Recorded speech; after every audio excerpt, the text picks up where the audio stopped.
Praise the Lord, dear friends. Wishing you all a very happy 78th Independence Day. 77 సంవత్సరాలకి మునుపు మన భారతదేశం విదేశీయుల దాసోహానికి లోనైనది. ఎందరో పోరాట వీరులు పోరాడి ప్రాణాలకు తెగించి భారతదేశానికి స్వాతంత్రాన్ని తెచ్చారు. దాన్ని బట్టి ఈరోజు మన భారతదేశం ఒక సెక్యులర్ కంట్రీగా అనగా జాత్యతీత దేశంగా పరిగణించబడింది. అనేక మంది పోరాట వీరులు పోరాడారు, శ్రమించారు, తెగించారు, స్వాతంత్రాన్ని అందించారు. అయితే ప్రజలను స్పిరిచువల్ వార్ఫేర్ అనగా ఆత్మీయ పోరాటం నుంచి విడిపించడానికి ఏకైక దేవుడైన యేసుక్రీస్తు ప్రభుల వారు సిలువలో ప్రాణాన్ని త్యాగం చేసి తిరిగి లేచుట వలన ప్రపంచమంతటికీ ఈ స్వాతంత్రాన్ని అందించారు. అందుకే గలేషియన్స్ చాప్టర్ 5:1లో ఈ స్వాతంత్ర్యం అనుగ్రహించి క్రీస్తు మనలను స్వతంత్రంగా చేసి ఉన్నాడు అని రాయబడి ఉన్నది.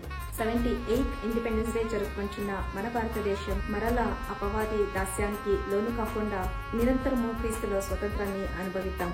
Let us celebrate and salute our freedom heroes who fought for the nation to cherish this moment, and our supreme hero Jesus Christ who fought and still fighting for everyone's spiritual warfare to set us free from all the bondages. Wishing you once again a very happy Independence Day filled with pride and love for our country.